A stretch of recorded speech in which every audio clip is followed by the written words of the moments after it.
Call this workshop of the Bryan Independent School District to order. Let the record show that a quorum of board members is present, that this workshop has been duly called, and that notice of this workshop has been posted in accordance with the Texas Open Meetings Act, Texas Government Code, Chapter 551. We want to extend a warm welcome to everyone present today. Citizens may make comments about topics relevant to district business. Topics should be limited to 3 minutes. Comments concerning specific students or personnel will be heard in closed session. Do we have any citizen comments today? No. Thank you. We ask that you turn off the sound on all electronic devices at this time. And we are going to start with our spotlight.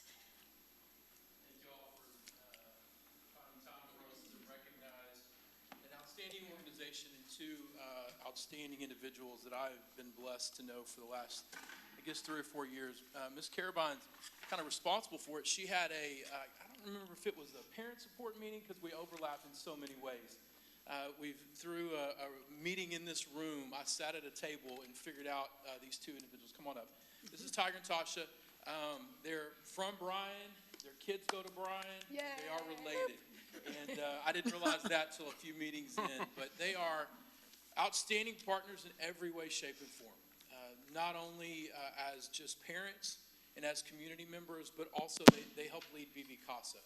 And we sat right over in that corner, and I figured out very quickly, number one, who they are, and then number 2, what they do. And we exchanged phone numbers and immediately began working on really all kinds of projects. And those projects led to really just a depth of an appreciation for who they are, and a depth of appreciation for VV Casa. I'm just we're incredibly blessed to have not only them in our backyard, but these 2 guys just in our backyard working in it. And so just to talk about a few things that we've done. Vaping conference, first vaping conference we ever had, they put it on. Ms. Benford, you were here, outstanding. And that's years in the making, I think, working with VCOT. Their contributions to this district have just been not only financial, they paid for the entire 8th grade, both 8th grades, to go to various organizations. Dr. Merrill, who are they? Oh, I'm sorry. Tiger and Tasha. You want to introduce yourself? Alton Tiger Burton, Prevention Services Director at VV Casa. No, Tasha Banks. I apologize. We're siblings. I was over Yeah. Thank you. Absolutely. And we've seen them in the community. Their kids are on the fields and I mean, in the classrooms. They're both ambassadors. Children brought them their patches.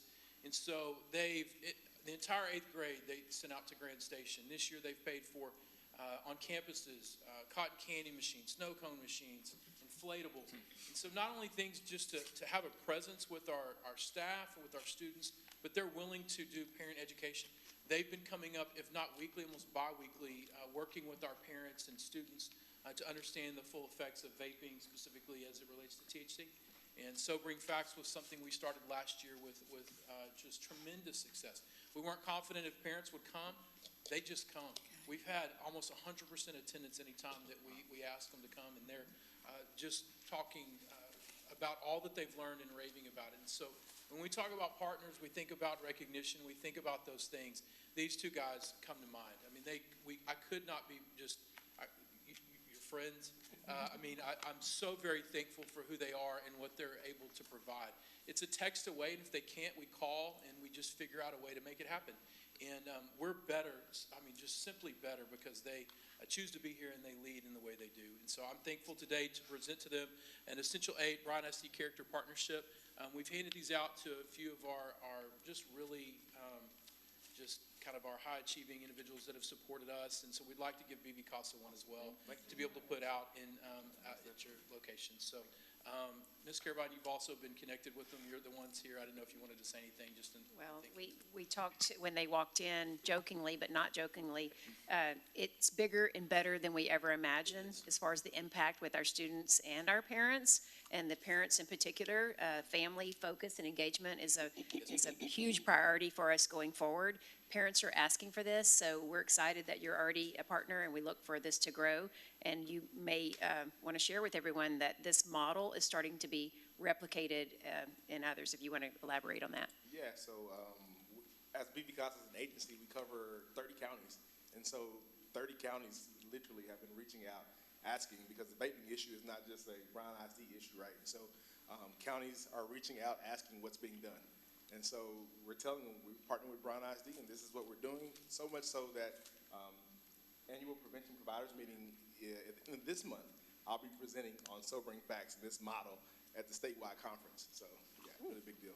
So thank you for the More money impact coming in into the future. to our counties and. Yes, just all we're kinds of hoping that participation. we'll be right, yeah. We're hoping. Writing and asking for support letters soon. Absolutely. Anything we need to do to support these guys, we've just made it very clear. They have access to our campuses and our principals and whatever we need, because they're just taking care of the health of, and in so many ways, the health of our community. So Ms. Benford was here as well as that vaping conference. It was a tremendous day as well. It was great. We're starting that program at the Health District. Yes, there you go. Did y'all get Miss Benford off of it? Is that? That's a true success. No, I'm kidding. Sorry. You guys are a prime example. Not it takes one to know one because of vaping, but, I mean, you're Bryan kids. You grew up here. You know the families. You know the neighborhoods. And such outstanding kids. And, boy, I watched you play many a night of football, Alton. and you're giving back. You could have gone anywhere, but you're here. And you have a wife who works in the district. And so we just thank you so, so much that you stayed here for us instead of going somewhere else. Very much so. All right, well, thank you again. Yeah. Thank you all. Get a picture, Brian. Get a picture. Take a picture? Come on. Anybody want to take one? I do. You look Come on, good. take one. We can go down. Come on, Felicia.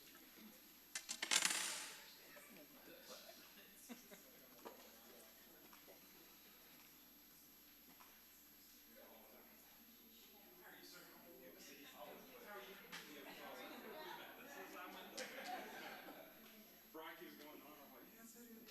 Sorry. Everybody does. I think the whole county does. Okay. Everybody ready? I'll take a couple. 1, 2, 3. 1, 2, 3. And last one. 1, 2, 3, Chief. Looks great. Thank you very much. Awesome. Thank you.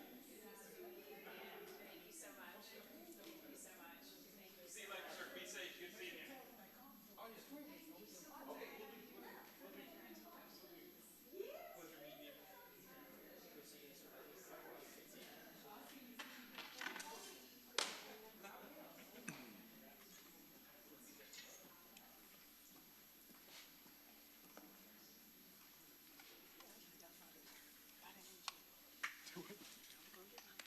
All right, we have 2 board committee updates. The first is going to be the Finance Committee. I've asked Mr. McCall to provide that. Yes, Finance Committee met met May 31st via Zoom. Mr. Stasny and I were there.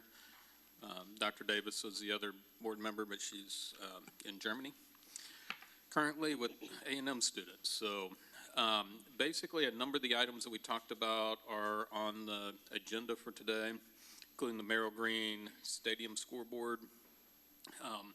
I know there's been a lot of discussion, and the administration was pleased to bring back, they think they found a really good solution to resolving not only the current issue with the scoreboard, but moving forward, and again, they'll be presenting that solution here in a little bit.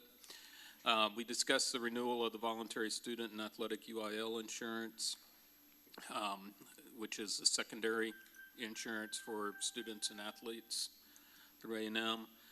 Had a lengthy and healthy discussion on stipends that, again, I believe are coming before us here in a little bit.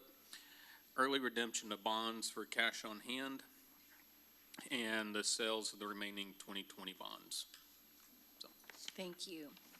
And we also had the Intergovernmental Committee meeting. There are several of us that serve on that one. That's the one that's with the Bryan and College Station Government and School Board. So I believe that me and Ms. Benford were able to attend that one. So we do not have a written report on it, but just we can give a high-level overview. Give a highlight. Yeah, we did discuss some of the legislative updates. There's a lot of, at that point, there were a lot of legislative issues coming through that were going to impact not just our school districts, but our local municipalities as well. So concerns over that. They did talk about some of the summer programs that would be happening throughout our cities, but the primary piece was a focus on the BCS chamber trip to Washington DC. So they were able to go to Washington DC, talk about the concerns most important for us and here in the Brazos Valley, and we're able to meet with our legislators. So what did I miss? You hit it all. I think we need to, one of the things they talked about that I think we don't realize is the amount of conferences, youth activities that we have coming to our area. And a lot of our youth are able to participate in some of these. So I think that's something we need to kind of keep an eye out for, to see when our kids are participating in these various activities, and go out and show some support.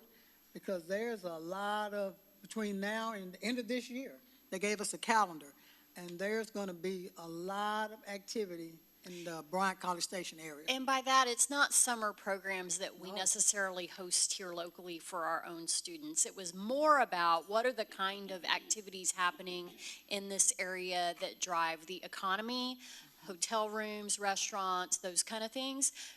Some examples of those were some of the tournaments that are coming.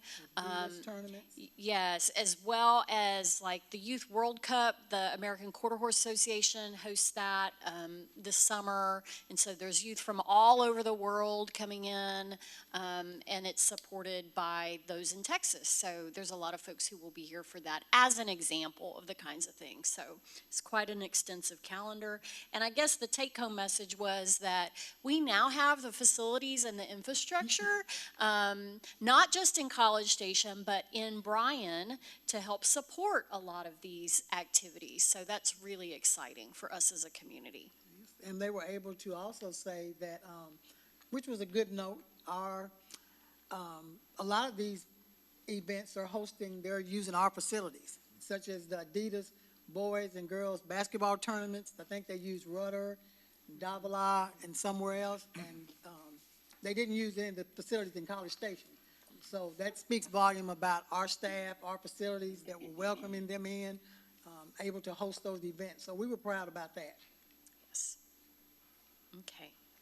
We have a few information items this afternoon. First, we have the presentation of preliminary information related to the sale of the remaining 2020 bond issue. We're going to hear from our Assistant Superintendent of Business Services, Kevin Besaw, and Stephen Adams from Specialized Public Finance, Inc. You have that, Clay? I just sent it to you again. Yeah, if you didn't. Yeah, go ahead. And y'all have hard copies of that as well, so let Clay load it.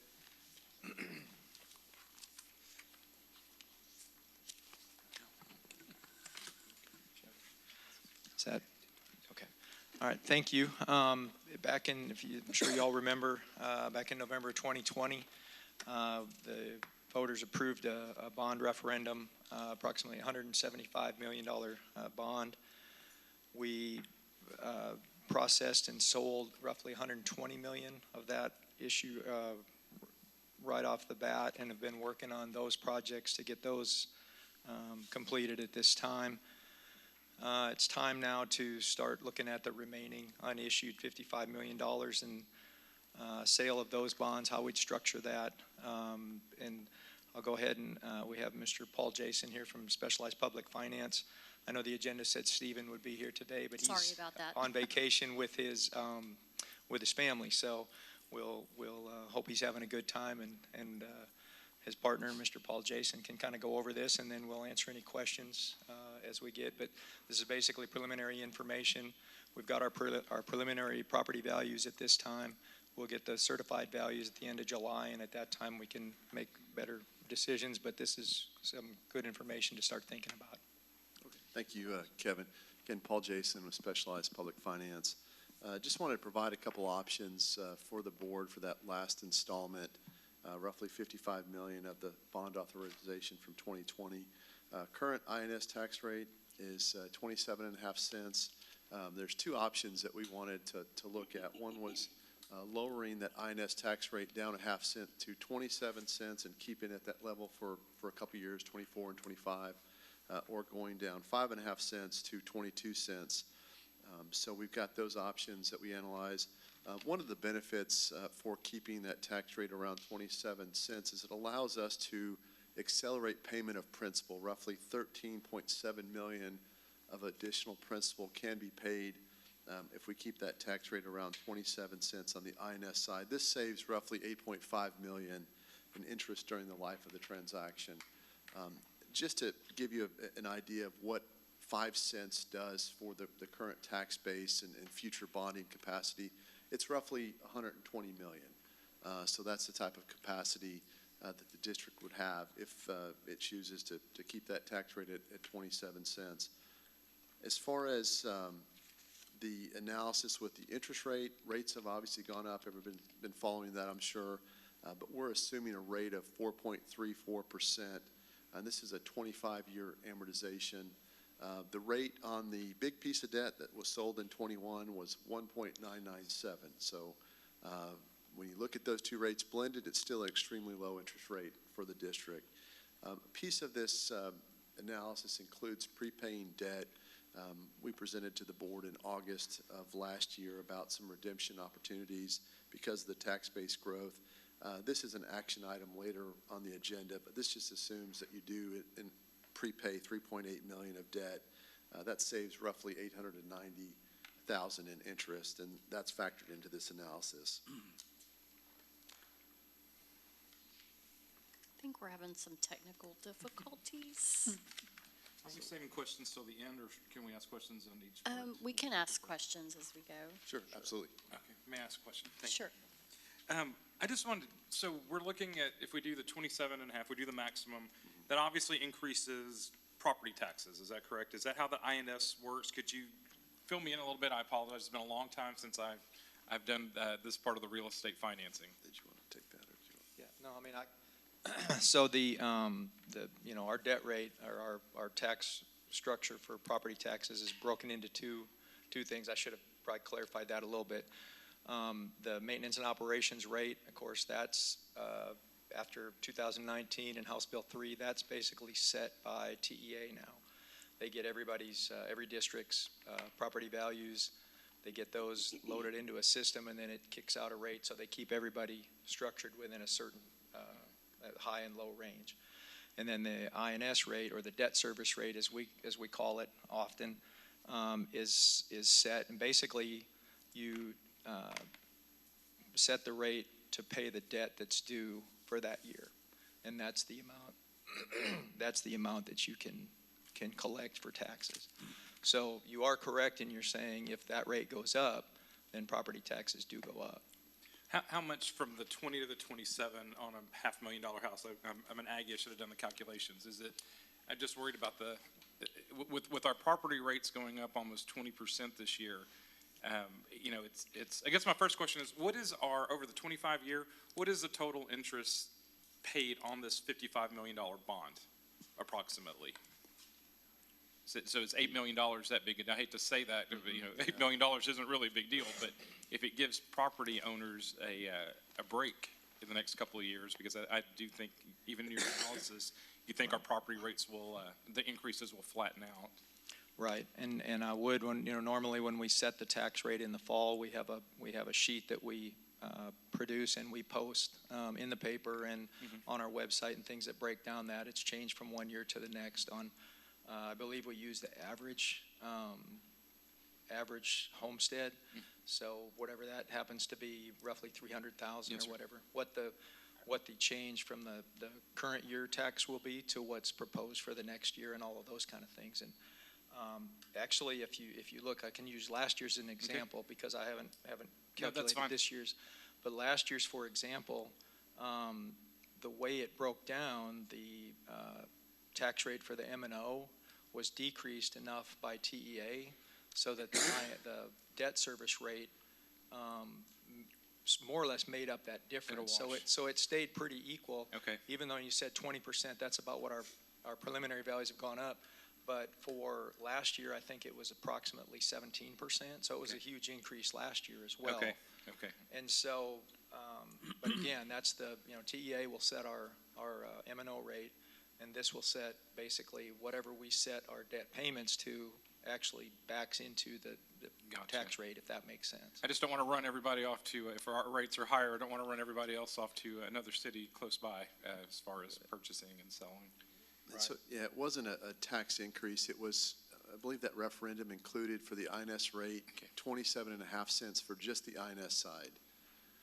So what we're proposing here is you take that down a half cent as one option, and that allows you to go to 27 cents and pay more debt, which saves that 8.5 million. Or you come down to 22 cents for the next couple of years, that 5 cents.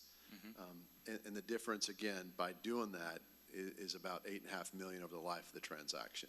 By keeping it at least a half cent lower, or you can go 5.5 cents lower. So we just wanted to provide some information to the board. And what is the interest rate over the 25 years? We're on the using 55? 4.34%, and that's fixed, so that'd be a fixed rate. That includes about 25 basis points of cushion, so if you were to sell today, you'd probably be low 4%. Okay. Fixed. Now, again, we were less than 2% in 2021, but unfortunately, rates have gone up, so. So what would the dollar amount be? Do you have that for The dollar amount on the of the interest that we're going to pay on the 55 million over the 25 years? on what scenario? So if we. I'm sorry, yeah, that's a good point. If we did the 27, Okay, so the 27 cents, just the interest would be 20.7 million on the 27 cents. On the 22 cents, it would be 29.2 million. so it that's- is substantial. I guess I didn't know. It is. I mean, $8 million is a lot of money. I didn't know if we were talking 100 million in interest. Well, then 8 million is not a big deal. But if you're talking shaving off a third of it, that's substantial. So thank you. That was what I was trying to discern. Thank you. And that's also, to bring back, I can gather that information and calculate what those differences would Okay. be on a, say, an average homestead. Okay, Just that would as be- an example. I'd appreciate that. Yep. Thank you.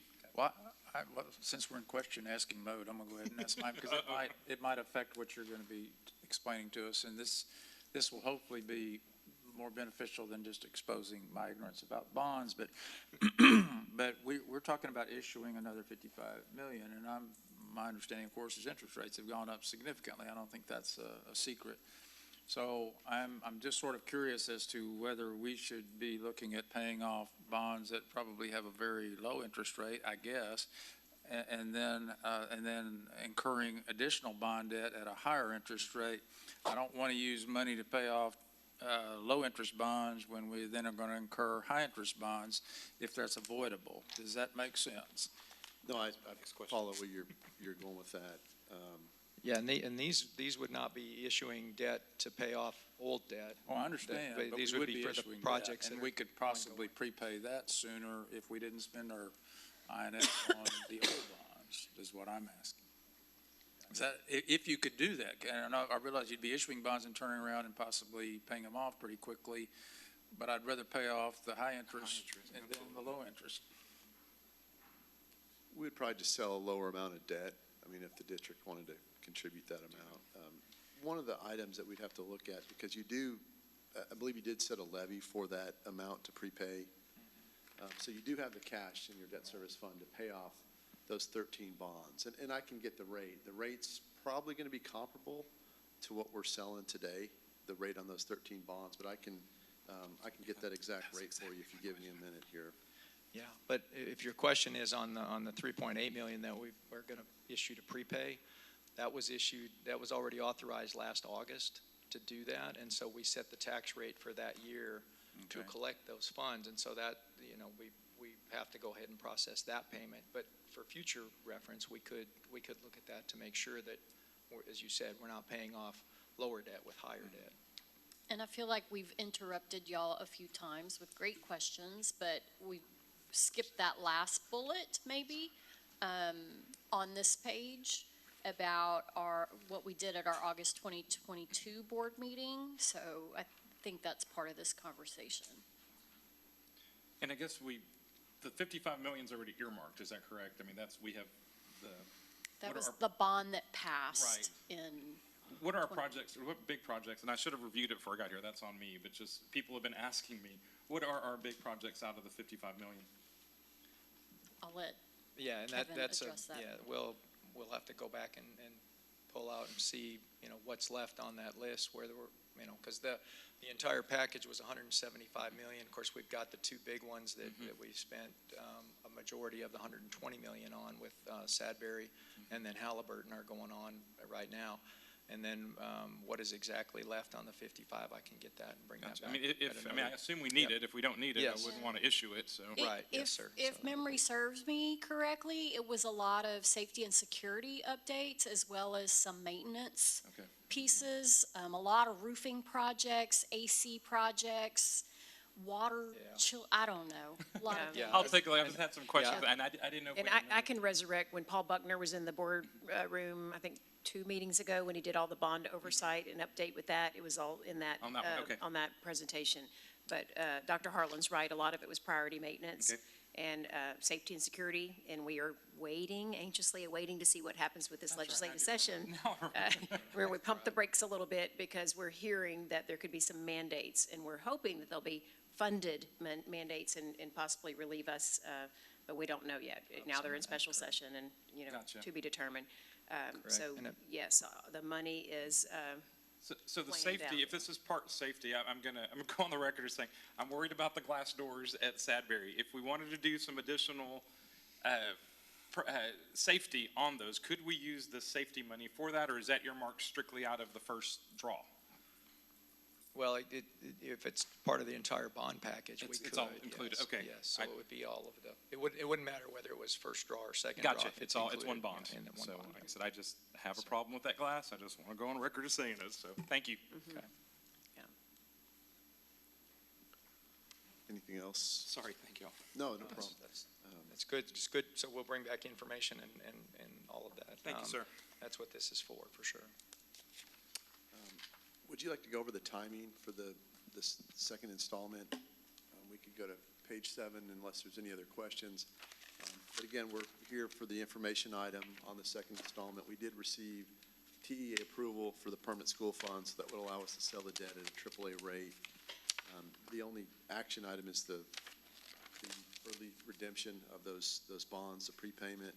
And then we'll go through the process again, get a credit rating, and then wait for the final values to come in at the end of July, and then size the bond issue per the direction of this board. If you decide to go 27 cents or 22 cents, probably will need to know that information the first part of August, so we could adjust the offering document. We would take bids on August 21st, and then come back to this board with a final interest rate, and then expect to close September 20th on the transaction. And another item on this as well as part of the timing on this was that the permanent school fund that supports all this and makes our bonds AAA rated was reaching the limit that the state had allowed. And I don't, did they pass that? They did. Okay, They so they increased did, it, so there's but- plenty of capacity now, but Right. we've got our allocation. Right, but at the time we requested that, we did not didn't know know, if that was going to so. go through. So the way the legislature has been going, we went ahead and moved on that at that point too, so. We have a lot of supporting data in here. Of course, we don't want to go through all that at this point, but the key is just to provide the options with the INS tax rate, give you an update on the current market, and then just timing on the transaction. So that's really all that we had as far as the information item. And as we have questions, I'm sure we'll be reaching out to Okay, get thank you. Very good. more information before this comes to our board meetings. Thank you. Thank you. Next we have as an information item, the STAR redesign and accountability refresh. We have Dr. Barbara Ibarra, our Associate Superintendent of Teaching and Learning. Thank you. So I wanted to provide a quick overview. Some of this is familiar to the Board of Trustees, but then we have some new information I wanted to share with you. So as we've been talking about this year, TEA is coming up on its accountability refresh as well as a STAR redesign.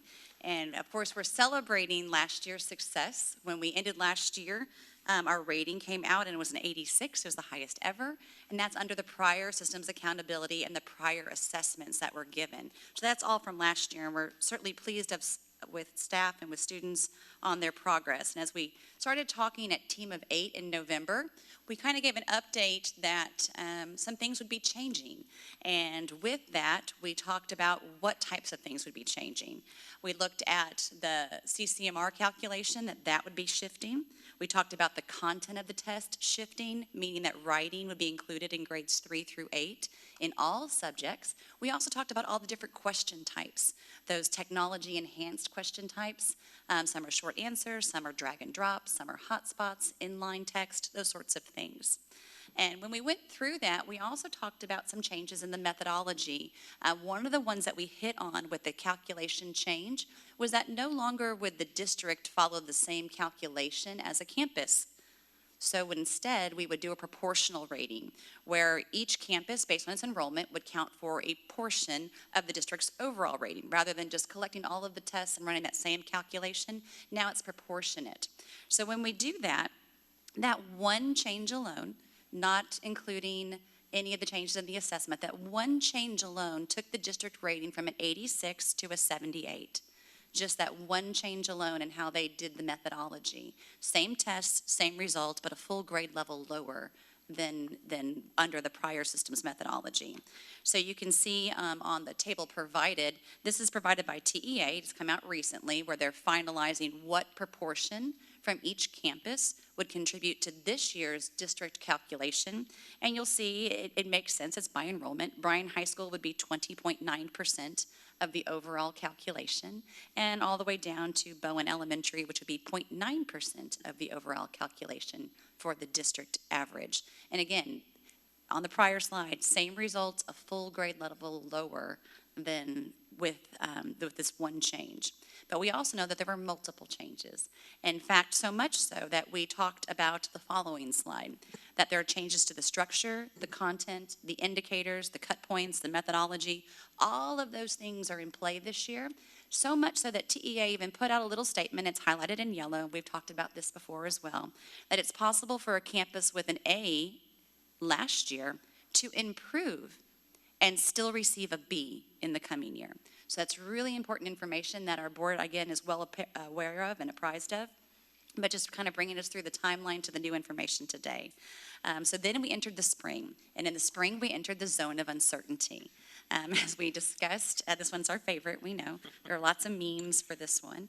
But the zone of uncertainty came out from TEA, and for each grade level and subject, they said likely pass, likely did not pass, and then the zone of uncertainty and what that would look like. So all of that information led the board to adopt legislative priorities. And of course, we appreciate so much the board's leadership in that area for basically, we understand there's a new test, but let's hold harmless the students, the teachers, the schools, the community, and wait and see how it goes. If you can't tell us what a cut point score would be because you're in the zone of uncertainty, then it would behoove us to give a little grace to our educators. So again, thanking the board for their leadership there. And then subsequently in April, the board resolution asking for those same things as the legislature was in session. Fast forward to May 19th. May 19th, TEA released the preliminary accountability manual for how things will be calculated for this year. Notice I said preliminary. It will not be final until September on what this year will be, okay? But in most years, they keep most of what they put in the preliminary manual. So like we talked about previously this year, when we do just a few of these changes, let's take a look at them. CCMR.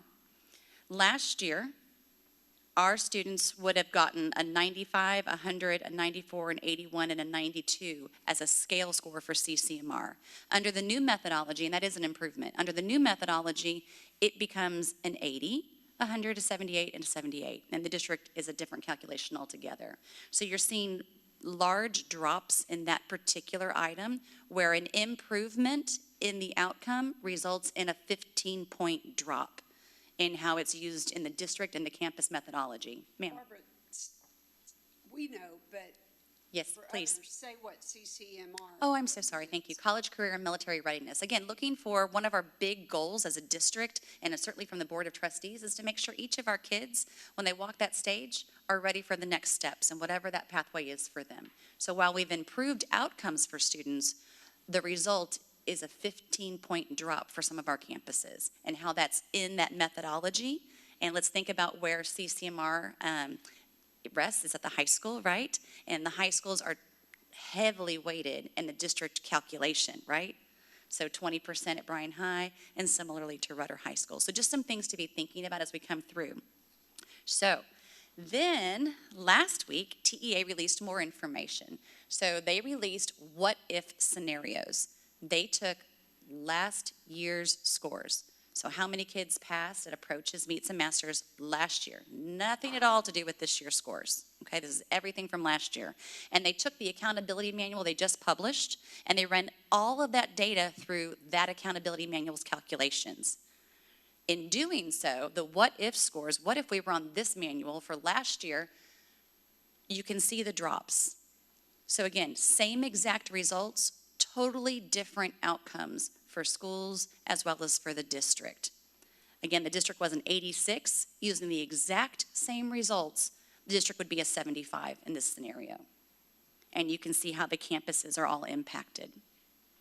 There are some pretty big changes to the calculation methodology at the campus level. Most did see a decrease, but because a change in domain 3, you'll see a slight increase for one school, possibly 2 on there. But the big changes, of course, were CCMR. The same kind of method they used for CCMR, where campuses saw a big drop, was applied to graduation rates as well. And so graduation rates, if you were a scale score of a 90 or what have you, you dropped another 10 points. And again, it goes into that methodology. Domain 2 had some changes, and then, of course, Domain 3. So that was released last week, so schools could understand how this new accountability manual would impact them moving forward with the still zone of uncertainty scores. Okay? The timeline from TEA was also published, and essentially we know that this summer, late June, high school students will be able to see their scores online, although we do have them and have been communicating with them. Early August, we'll finally come out of the zone uncertainty. So August 11th, we'll know what passing was on this year's test. And then parents will know on August 16th. Early September, that accountability manual will be finalized. And late September, we will have ratings for this year's results. So when we're in the middle of next year, and still hopefully moving forward in special sessions, we will have an outcome of what this year's ratings are under the new accountability manual. And then just as a reiteration for our parents, June 30th for all high school EOCs and August 16th for grades 3 through 8. That's when we'll know about those outcomes and those scores for those kiddos. But until then, for 3 through 8, we're still in the zone of uncertainty. But once again, as a big high-level overview, structure, content, indicators, cut points, methodology, all changing. And even if you improve, you should expect to see a grade level drop in terms of performance. Any questions? I think that it's, as we've, I think, said multiple times from up here in other forums and venues, we can't control what the state does or what they do in the rankings. And it's a reality that we have to live with, but we have no control. And I think it's very important that we continue to deliver that message to teachers. You know, if TEA does not want to hold us harmless, that does not mean we don't have to hold teachers harmless. I mean, this worries me to no end on top of everything else.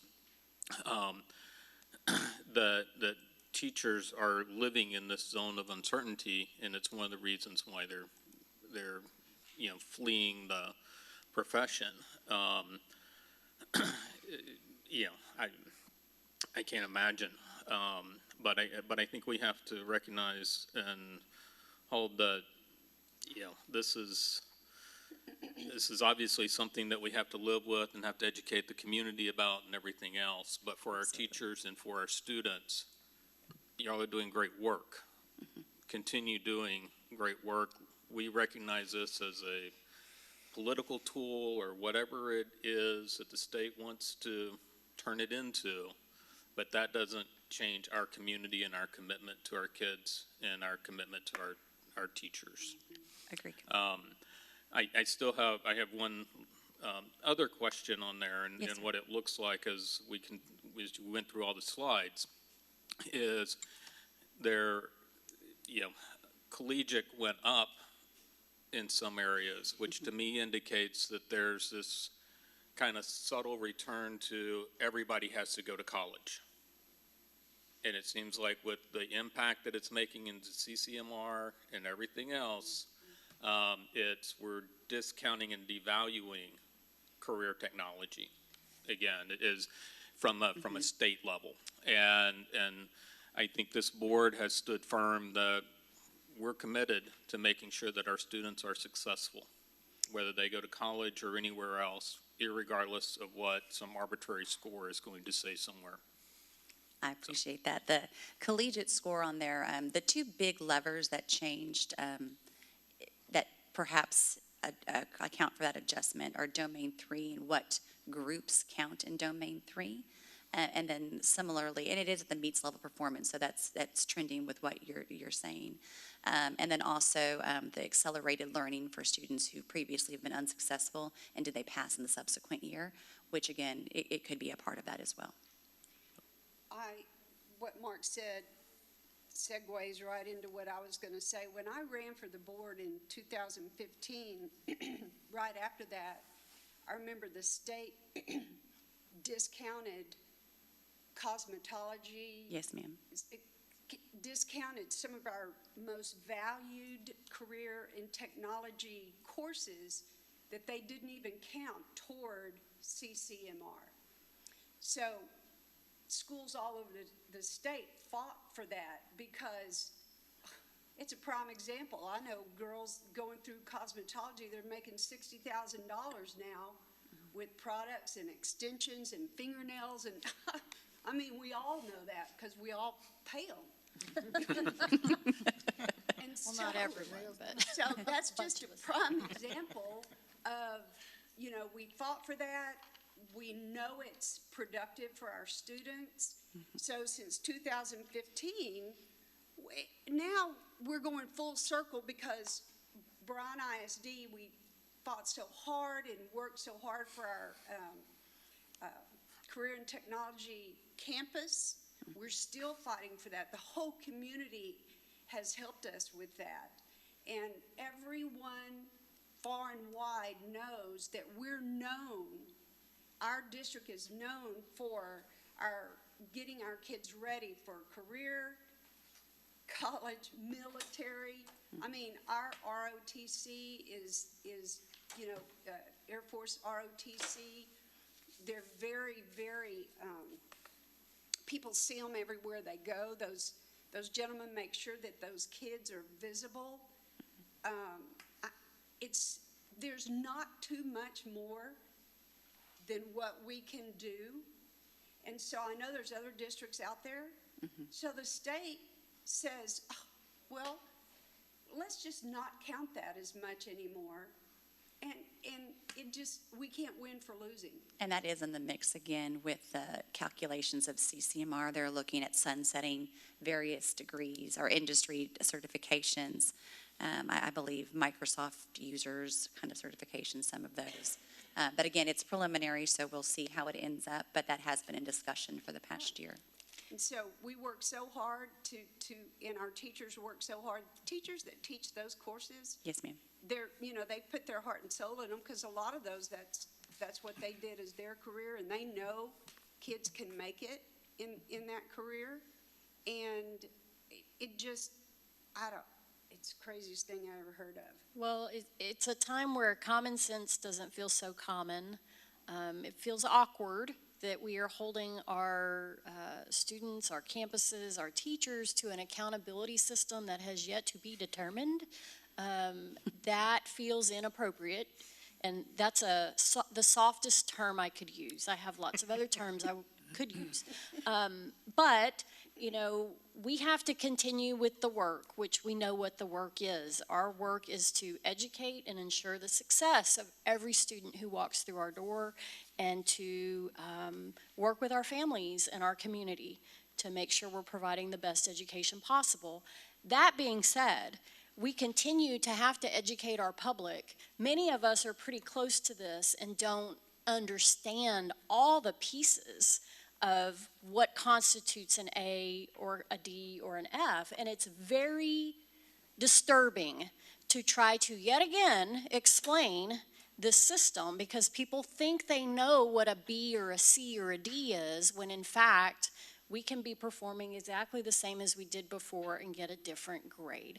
I don't know. That feels arbitrary and capricious, which, I follow student rules at Texas A&M, and those are the guidelines under which a student has the ability to appeal a grade. So unfortunately, we do not have the ability to appeal. The public does have the ability to appeal to our legislators about these issues, and we will continue as a board to make our voice known about how we feel about this system, and in the interim, we will work within the confines and the rules that they provide to us, because that's really all we can do.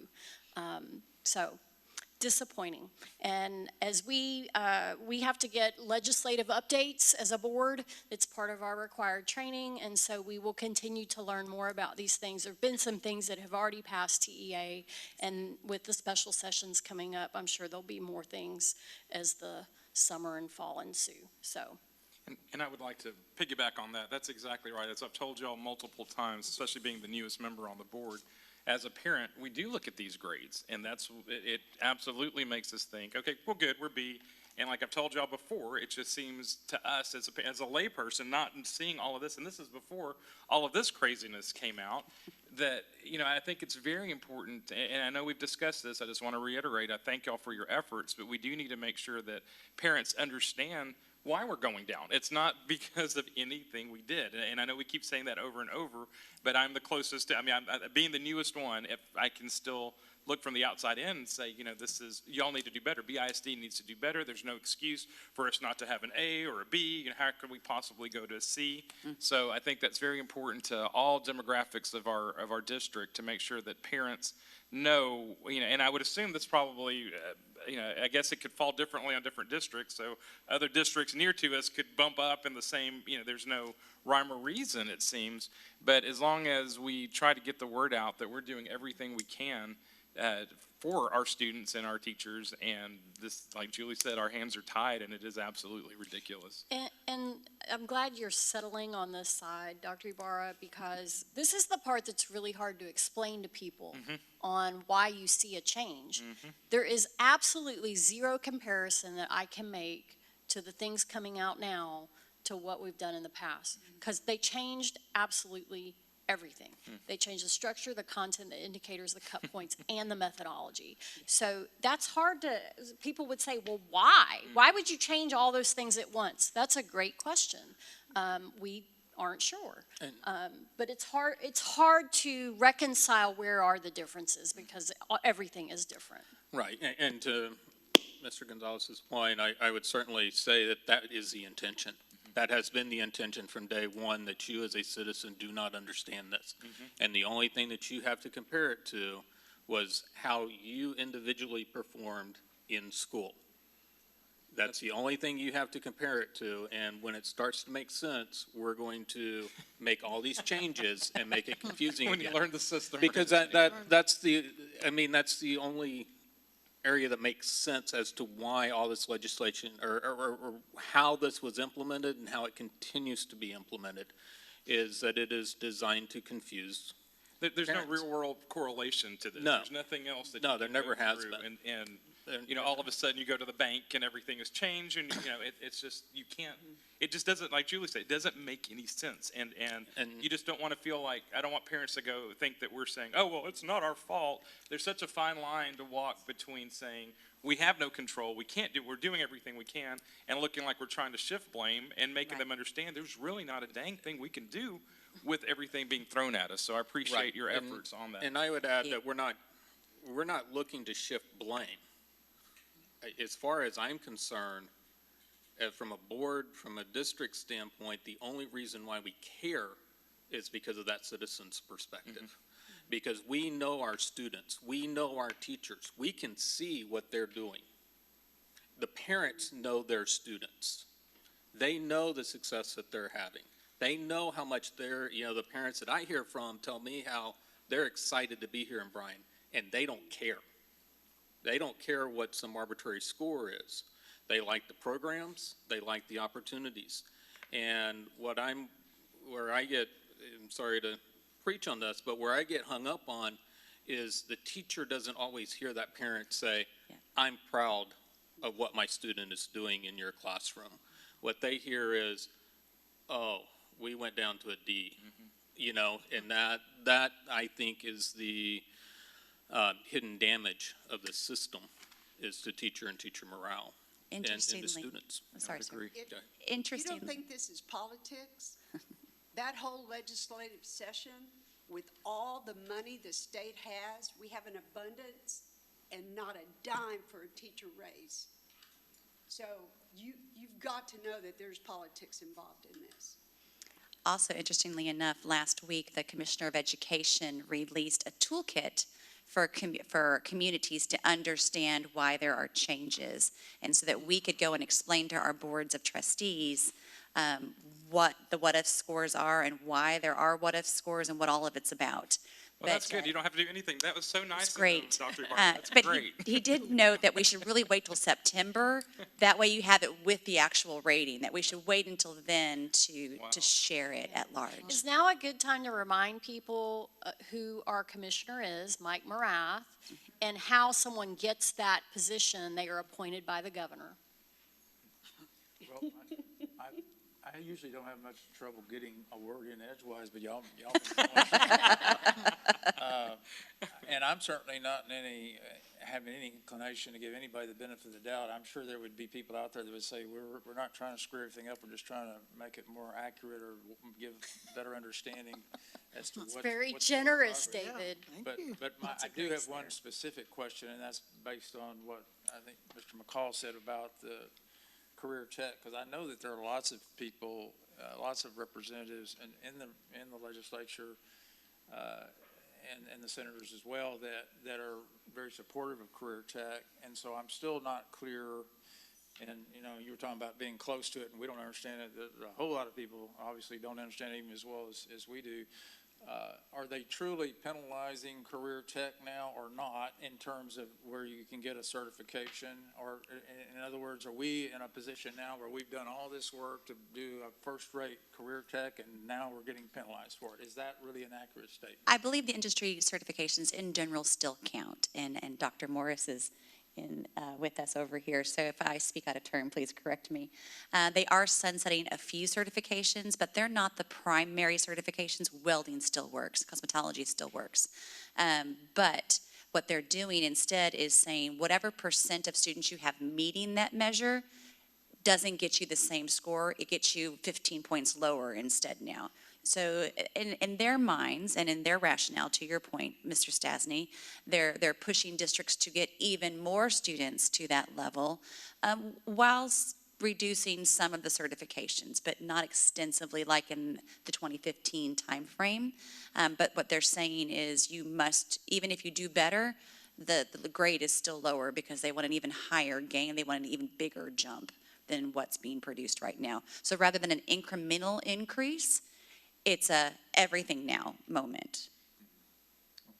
Which is all very interesting in light of the pandemic and the unfinished learning, the achievement gaps, the learning loss, all the research that says it's going to take us years to close these gaps. So it's very interesting that they're pushing this forward. The timing is not great. Ooh, I can't wait to go to SLI and get some of those people in front of us. Sorry. They show up. Well, I think it sounds like they're not anti-career tech, they're just pushing it really hard and not giving you credit for what we've done. I was going to say, for me, it feels like the latter. I can remember a time where they had some wiggle room in how things were counted, and some districts took advantage of that. Okay, so they cracked down on some of those pieces. Well, now it's like, okay, we have figured out the formula in terms of how to reach specific bars. Now let's change the methodology so it's harder to attain those gains. And, you know, though some might say, oh, they want us to be better, when you change all the things all at once, that doesn't feel, it feels arbitrary and capricious. How can I be successful here when I don't even know what the rules are that we're playing by? So going back to what Mr. McCall said about the things we know how our students are doing on MAP testing. We know how our students are doing on our district assessments. We know how our students are doing on the indicators that the board has set forth as our board goals.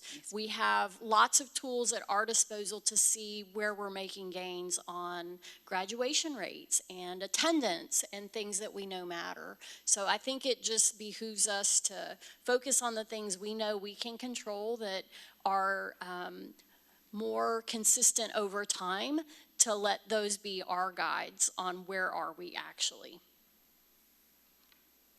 My last comment is I remember a movie in the 60s with Vincent Price called The Zone of Uncertainty, so I'm. Someone was watching an old movie when they came up with that.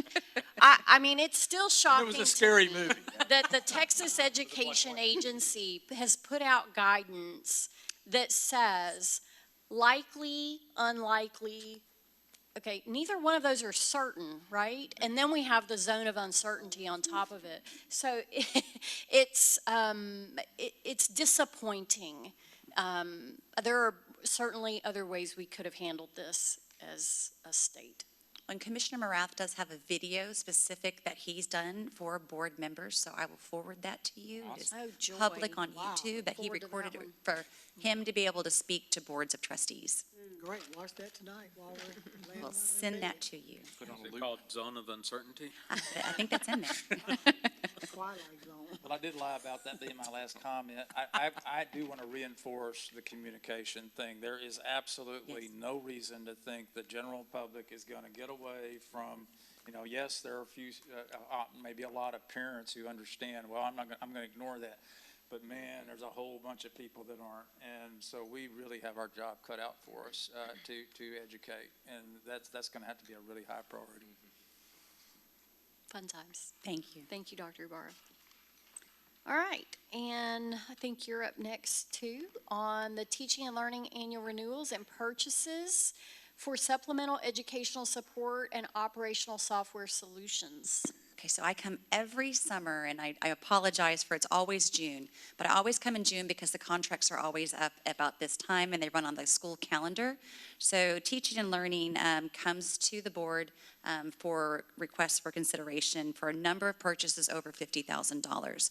And as you'll see, some of these are operational type purchases, and some of these are more supplemental support type educational services. So I did a high level overview. I promise I will not read all of the bullets on the slides. We'd be here all day. But I did want to give you the background of all of these.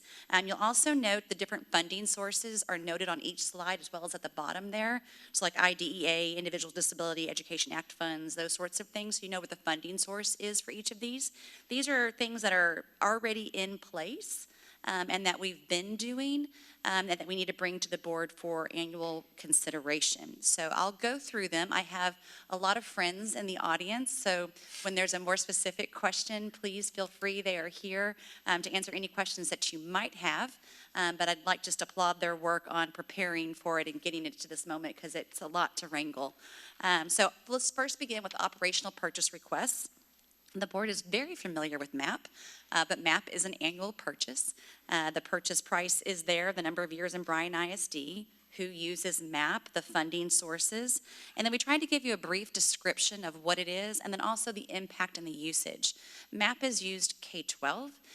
The number of assessments given are in reading, language arts, language usage, mathematics, and science for multiple grades, but it is what we're using for monitoring year-to-year growth to ensure we know where students are and how they're performing, and it gives us a nice mid-year growth check to see if we're keeping pace.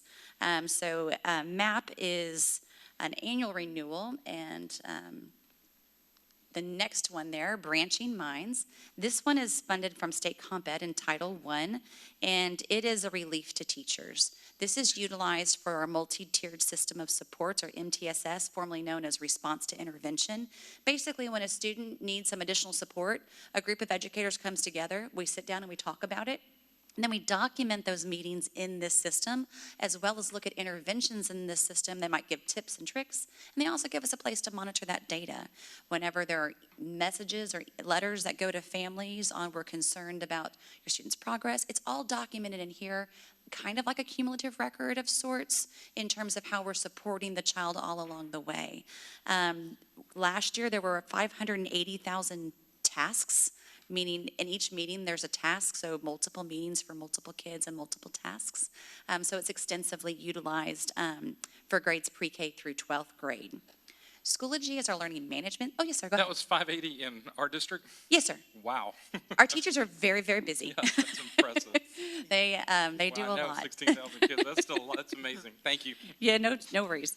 Schoology is our learning management system. We adopted this during the pandemic, and it holds all of our district curriculum.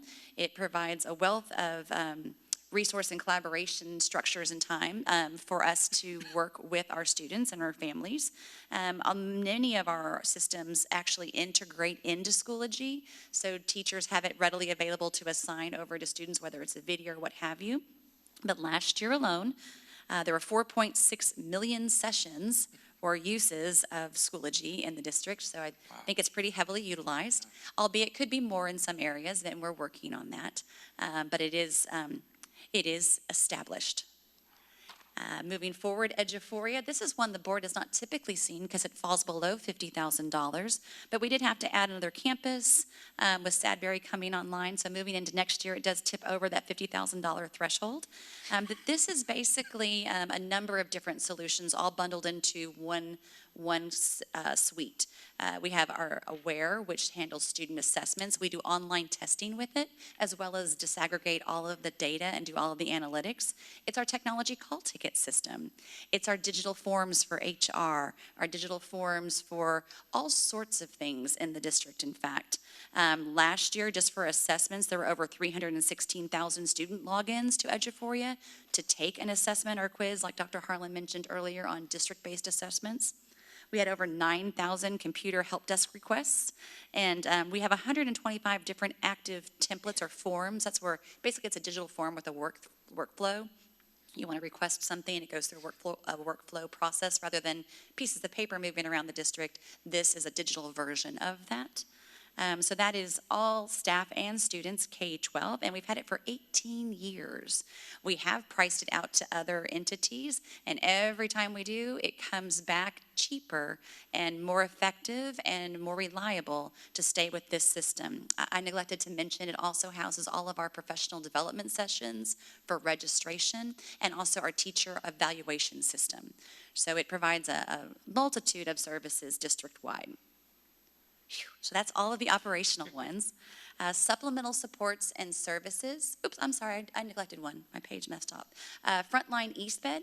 This is funded by local, and that's a legal requirement to use the funds that that are locally developed for that. But this is for all special education paperwork, ARD meetings, the annual review and dismissal meetings for students in special services. You can see there it supports 27,100 students. We had 6,200 ARD meetings, and then so on and so on. But this is the required elements of SPED paperwork, so it's not in triplicate form. It's digital. So all teachers who work as a SPED case manager and then all administrators utilize this system to keep us in compliance with legal requirements for special education. So Barbara. Ma'am. That's about 5 different things right there. Yes, ma'am. So, now I'm a teacher. Which one of these am I going to use to keep up with Johnny's reading? Because I saw on 2 or 3 of them tracks this, tracks that. So, how will you know? I mean, do teachers pick which one they like? No, ma'am. So they each kind of serve and work together as a system. So branching minds, if a student is struggling with reading, they would be documented in branching minds, and we would use several different things. We would put their MAP score in there. We would talk about their reading level and MAP fluency. We would put those types of data points in there. We'd also put in there, what are some of the things we're doing for intervention? Perhaps we're doing particular lessons. That would all be documented in there. Through Schoology, that's what we provide lessons through and resources through. Typically not to younger students. The teacher provides to direct teach in that situation, but they might go in a station and go look at a resource and work through a resource with the support of an educator. Eduphoria students would only utilize for taking an assessment. The little ones, not so much in that manner, typically upper grade levels, upper elementary and forward. And then Frontline EastBed, that's where students with special services, the teacher would document their progress required by law for the parent. So they have lots of requirements that come from state and federal institutions And for keeping all of that. I know we talked about this, Dr. Ibarra, but I'm going to mention it. And it's, there's a lot of things on the list this year. And part of that is because we have a rule, a policy, a board policy that says anything over $50,000 comes before this board. That's been the rule for a long time, and now we have a lot more things hitting that mark. So we have two options. Either we leave the policy, and we see more things related to that, or we consider changing that board policy and raising that limit. So I believe we double check to make sure that's our own board policy, and we have it within our purview to think about, well, things cost more, maybe we want to up that, because you'll notice there's a lot of things that bump right up against the 50,000. And part of that's because of inflation, and part of it's because of increased student numbers, et cetera. So. Yes, ma'am.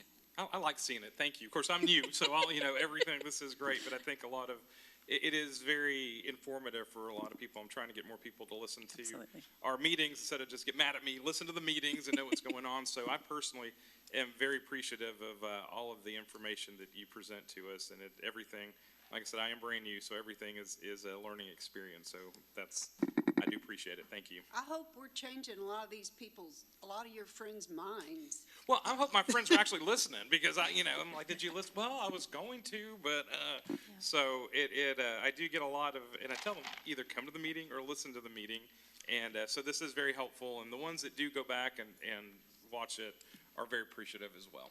And so our plan will be, we're presenting this at a workshop, a high-level overview of all the things, that this would show up at a night meeting as a consent agenda item. So if you have questions at that point, then we could pull it off and talk about it.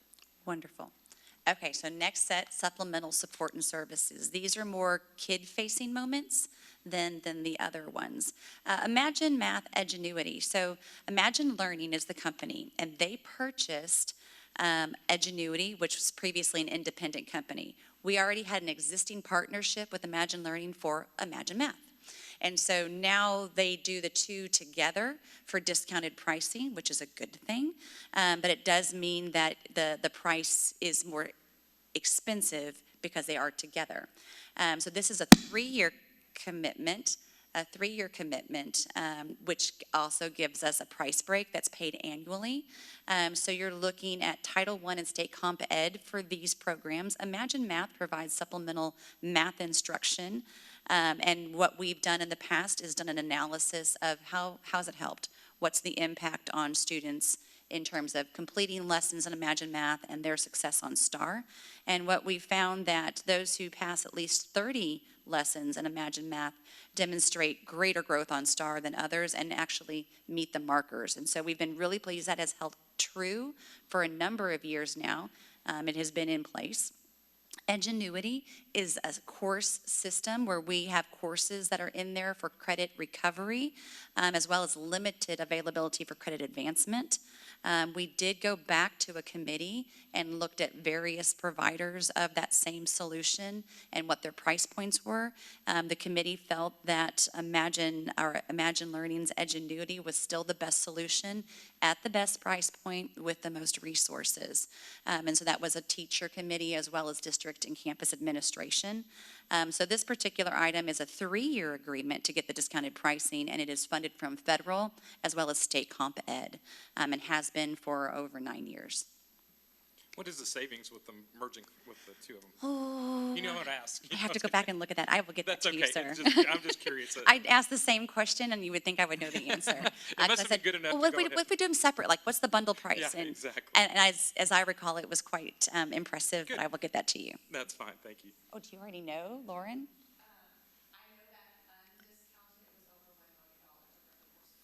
Okay.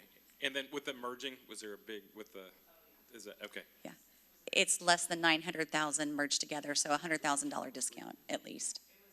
Yes, well, no, my question was, what was it with the two companies merging, but she said it's, So the 3 years, that's fine. the 3 years, I'm not sure understand why they need a 3-year.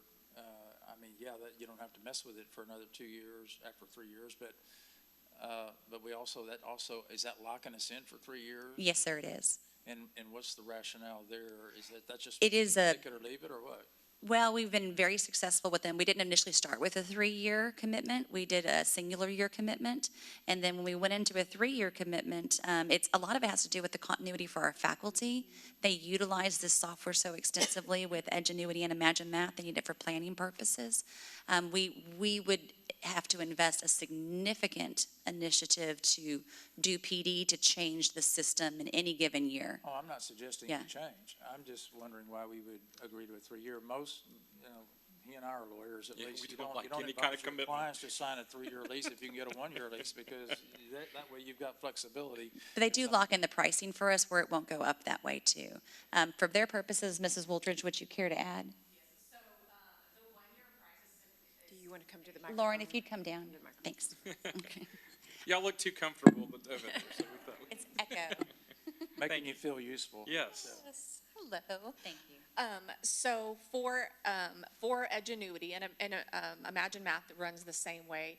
They have different pricing for different years. So if you were to get a one-year subscription to this, it is significantly more expensive to run it year by year. Okay. So I believe, because I kind of manage it and priced it and all of these different things, I believe that this is a superior product. It provides all the things all the courses that we need. Oh, I'm sorry. And those I'm going kinds to of interrupt you things. just because I don't want Oh, you you're to have to tell me stuff that you probably don't need to tell me, because I believe you on all that. I just was wondering. And you answered the question. We want to know if there was a discount. Significant- That's what we there's want a to know. Was there a significant- discount? How big? yes, That's the key there, significant because price difference. I think we can take a little risk that there's something that goes wrong, and we're locked in for 3 years if we're getting a significant discount. Otherwise, if it was Right. like, okay, well, it's not really significant, Right. you just don't really, it's not generally a good idea to lock yourself into something. Absolutely. Yeah, and I'll Absolutely. I'll add from a technology standpoint, though, a 3-year contract is normal, right? And I know lawyers don't like it. We and need, I we need know about from- 3 more lawyers on the But board. from the technology standpoint, you're looking at about a 5-year window normally. So you have but that's also why you're so careful, as they mentioned, we didn't start with a 3-year. We started with the 1 year. We like it. Sure. It's entrenched. It's embedded. We feel comfortable with the software. But you normally have a 5-year cycle, right? You have a 3-year commitment, and then if you decide at that point whether you're going to start looking for something new, or because it is an implementation, not only just from the teachers in the front end, but it's also an implementation from the technology services and everything. It's big to change one of these. She had us at discount, right? Yeah, Yeah, that was the key there, because Significant that's enough to sell me on it. I think she noted And the- I didn't mean to interrupt you, except No. that you didn't need to. Yeah, we're good with it. We just want it. So it's Yes. over $100,000 discount then is what you're telling us. Absolutely. Okay, Yes. great. Thank you. You're welcome. Okay. So next one, Read 180, System 44. This one tipped over $50,000 because of the addition of Sadberry as well as some consumable materials. Historically, it is below $50,000, although during the initial adoption, it did come to the board for approval because it was very extensive to begin with the new version of Read 180 and System 44. But this is reading support and intervention. Mrs. Benford, to your question earlier, this is one of the courses that's utilized for students to support them if they're struggling in reading when they get to the upper grade levels. This is the course that they utilize for that once they leave the elementary version of it. And what we find is that students who participate in this program, it is limited because we want to keep the class sizes low, but they do produce growth and they make gains in their lexile level and their reading level. And so, again, this one is for the addition of Sadberry as well as some materials for continuing that program in the district. What's Lexile? It is your reading level, and Mrs. Besaw could explain that so much more than I could. But essentially, it's a number that represents what level of reading that you're on. Okay. In terms of comprehension, not fluency, just comprehension. Okay. Thank you. Absolutely. The next one, I will go ahead and warn you, it is a significant price, and I'll change the slide in a second, okay? This Do is, you need to send David and I out of the room for a minute? this is grant funded. Okay. Okay, here we go. So. No problem. Grant, we're good. This is grant funded. It is not a consumable, so we'll have them from here on out. This was an awarded grant from TEA last year. We were one of very few districts to receive the dyslexia grant. This is year 2 of Reading Horizons, and because they were conscientious with how they spent those funds, they have additional dollars within that grant where they're able to add on some additional items that teachers have requested. This has been very, very well received throughout the district. The teachers have been thrilled with the resource, and we're seeing students performing and responding as a result of it. It's for grades K through 3. And again, this is dyslexia grant. It would, if you look at the impact and usage below, they use it 3 to 5 days a week, 15-minute stations. So kids are getting this regularly and consistently. Once the grant has concluded, the reoccurring cost for all of this, and last year we spent a similar amount of money, if not more, 1.2 million last year out of the grant funds for this. This year, 500,000 being requested. Following that, the district can fund the 161 annual reoccurring cost out of Title I and State Comp Ed. Most of the items are purchased and kept in the district. It's just if you want to continue that online addition going forward. So this particular item, again, K-1-2, teacher feedback has been, this has been the number one thing they've been thrilled with this year in terms of materials supplied to them. Okay, special education services. Each year we come to you with an amount not to exceed. In the event that we are unable to fill all of our current vacant positions or as someone leaves unexpectedly, we still need to be able to provide services for speech language pathology, for licensed school psychology, as a diagnostician. These are contracted service partners that provide those services. They would not be something we would start with. They are in the case that we cannot meet a particular timeline or we need additional support that we cannot staff. And so all of these are funded by federal funds out of IDEA. And the amounts there for specialized consulting, Stepping Stone Group, and Candor Consulting are there. To do a singular licensed school psychologist out of one of these vendors and partners is typically $120,000. So they are expensive, which is why we use them as we need them versus our first option to go to. But should we need them, we want to make sure we're able to provide the services to students. Last year, the support from one of the LSSPs was over 90 evaluations of students who were referred for special education services. And you can see 660 ARD meetings. There's a number of different data points there on if and when we use these, we do utilize them and they are needed. So that would be, again, an amount not to exceed. Doesn't mean we'll even spend those dollars, but should we need them, we're ready to secure them and move forward with them. Okay. So I'm so sorry. This is the final slide. It just gives you an overview of everything that we've discussed. As Dr. Harlan mentioned, we'd be happy to come to the next meeting, provide any more detail you need on any one of these items, and to further answer any questions that you might have. I see you didn't put any totals on there. I did not, sir. They're all in different funds. But it's approximately 1.6 million. Does your husband let you do the grocery shopping? Actually, I do the curbside order because when he does it, it's way worse. It's way more expensive. Yes, he likes to cook, I don't, so. That sounds familiar. Okay, Thank you. thank you, Thank you, Dr. ma'am. Lara. All right. Next, we have items for discussion and or action with our consent agenda. Do I hear a motion to approve? I move approval for all the items listed on the consent agenda. Second. All right, it's been moved by Ms. Benford, seconded by Mr. McCall. All in favor, please say aye. Aye. All opposed, say no. Ayes have it. Motion is approved. Next, we move to our items for discussion and our action in our regular agenda. We have first up Human Resources from Carol Kuhn, our Assistant Superintendent of Human Resources, to discuss and consider new stipends and modified stipends for the 2023-2024 school year. Thank you, Dr. Harlan. Mrs. Kuhn was not available to be here today, so Barbara Ibarra, I'll be stepping in for her along with Mr. Besaw and Jennifer Warren and Linda Montoya. We're going to kind of take a tag team approach to this and share the mic. I miscounted. Thank you very much. First up is Mr. Besaw.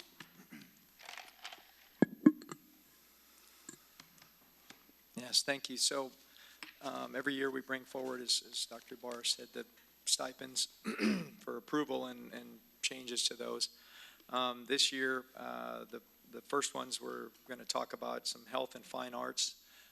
We've looked at some of these. The first one is for lead nurse, just basically to have a person who's experienced and knows all of our processes and procedures, and just someone for some of the nurses to go to. We base this similar to team lead for intermediate school teachers. Basically, they would be about 6 to 10 nurses under these ones, just to give them some guidance and some help in that area. The second one is just a high school mariachi director. This got, I believe is how this came out, it's kind of upside down. I believe the middle school at this point was $3,000 and the high school was $2,000. So we're raising, I believe the high school ones we're raising to $4,000. So they're more in line and structured how they should normally be.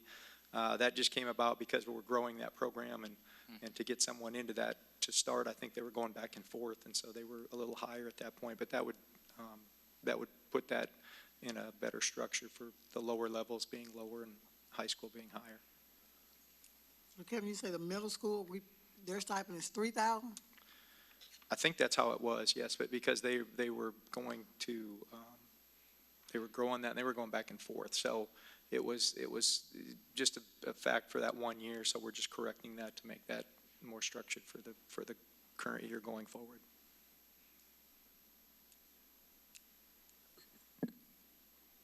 So you're going to have two middle schools now at 2,000 and high school at 4? How does that work? Is that what you're asking? So previously, there was only one high school director, but Rudder High School is expanding mariachi next year. Oh, awesome. Okay. And so we'll have 2 next year, and then the Gotcha. middle school just stays the way that it is. Gotcha. Okay, thank you. Very excited about the interest at Rudder High School. That's awesome. Okay, the next one is one that has been brought for informational items to the board.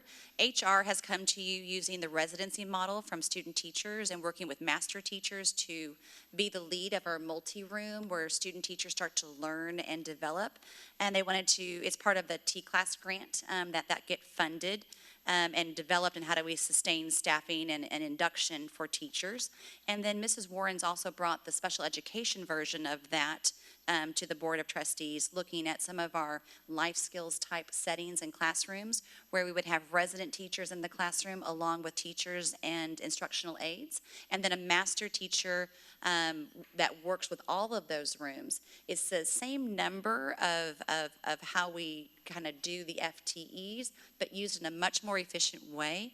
Class sizes are slightly different, but the support to teachers has increased.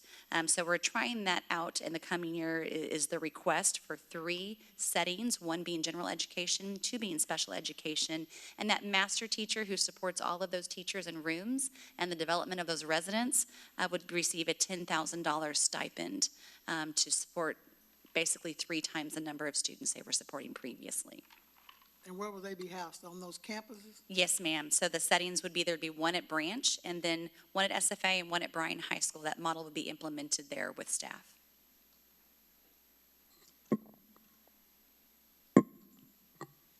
Okay, and I'm going to talk a little bit about the new BEST service for this year. So BEST, is just a reminder, stands for Behavior, Emotional, Social Team Support.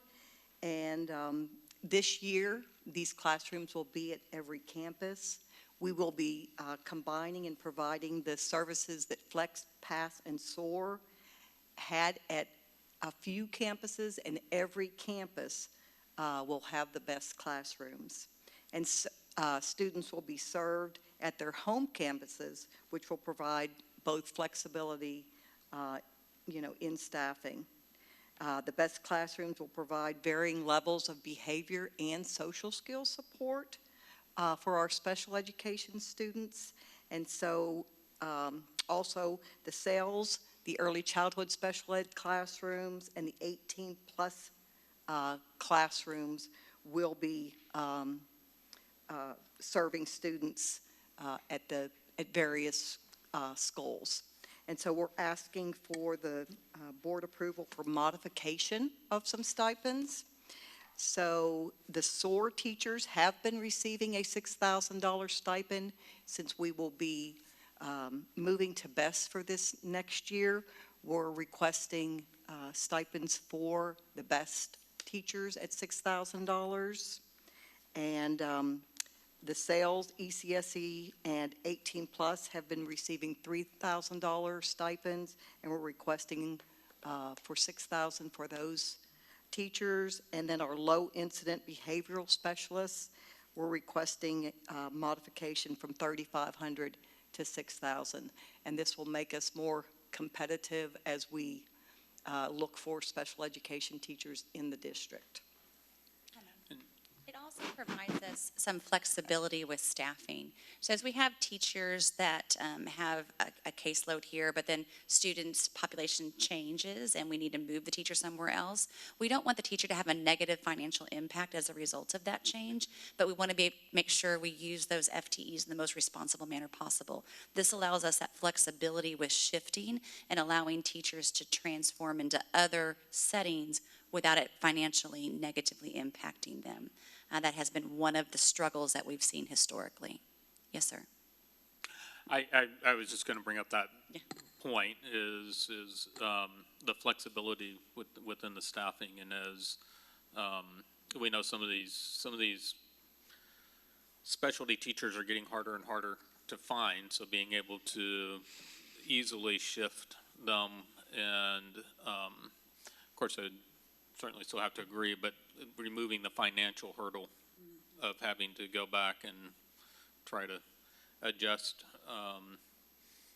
certainly feels right. And I think, if memory serves me, we had specific programs at specific schools which created another barrier where students would have to go to a different school to get the services they need. So one of the other benefits of staffing this way is that students go to Their home campus. Yes. That's correct. Every special education student will be able to be served at their home campus now. That's good. So they can be with their siblings, and it'll be easier for the parents to drop off and pick up. And the flexibility to serve all is really critical with this model, because before, because it was so specialized, the teachers didn't cross over. So even though I might have a low caseload, I didn't really cross over to help you with your larger caseload because they were Not my, separate and apart, different stipends attached to it, et cetera. So this will level the playing field with that, and this is also very in line with what other districts are doing as far as stipends go. When we talk about a nationwide teacher shortage, it's horrific with special education. We don't have any latitude to use District of Innovation. To remind you, we're not allowed to hire anyone without proper credentials and certifications and degrees in special ed and pre-K and bilingual. So the most difficult to fill positions, we have the least amount of latitude. So we're hoping that the legislators will come through for us and address compensation. In the meantime, we're trying to keep up with the other districts when it comes to stipends. And Jennifer, you don't have to answer today. Think about it before you give me the answer. This is just for the teachers. And so I understand it's hard to keep the teachers. What about the teacher support staff? Because I hear a lot of parents, mostly they complain because there's no aides or anyone in the classroom. The boots on the ground is what I call them. So we can have a teacher in there, but if we have no one in there to help the teacher, we still don't have anybody in there really. What are we going to do about that? I'm going to go back to that other slide. Don't we have that built in? Not for instructional assistants, so Okay. all the compensation and stipend requests today are for our certified teachers. But I do have an answer for you in some part. This last year and in previous years, we have reclassed vacant teacher positions into instructional assistant positions when we were unable to fill them, because it is easier to fill a position with an instructional assistant due to the credentials that are different for that position. This year, we have reclassified a lot of those instructional assistant positions back to teacher positions, which skews our data a little bit. It makes it look like we haven't filled our teacher positions, but because we've reclassed them, we've put them back into the rightful place that they should be.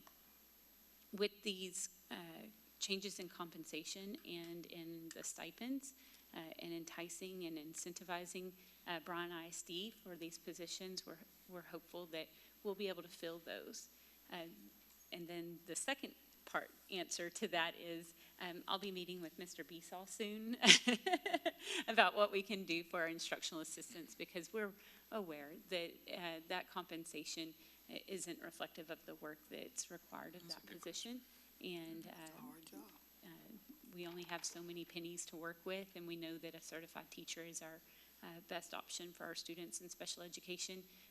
And then step 2 would be a second option to fill those positions, which would be instructional assistants. Okay, well, you meet with Kevin, then you get back. You know. Thank you. Okay, Kevin's going to leave town.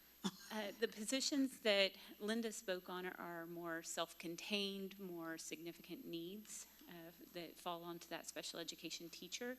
The next positions that we want to look at as far as requesting an increase or a new stipend are more in the classroom with our general education teachers alongside them, but they still have that requirement of the federal compliance of special education. So our in-class support, our resource teachers, our co-teachers, and our deaf ed teachers, we're requesting to go from $2,000 as far as their stipend goes to $2,500. Our speech supervisors, they are SLPs, speech language pathologists. Right now, they receive $2,000 for each SLPA or speech assistant that they oversee, and there's compliance that is attached to that, and we're requesting that that goes changes to $3,000 per assistant that they supervise, and that would put us very competitive with our neighbors to the south of us.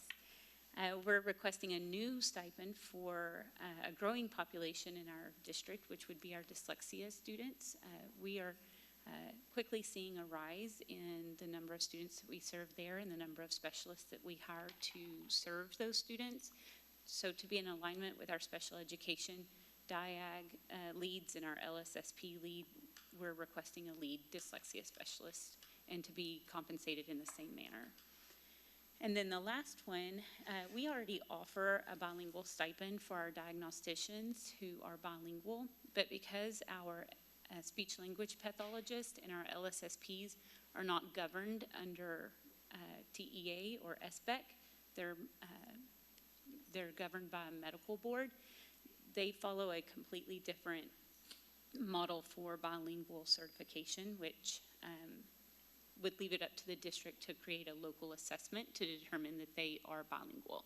So once that local assessment could be offered and they are deemed bilingual by the district, we are requesting that they have access to that same $6,000 stipend that any of our other bilingual assessment team members receive.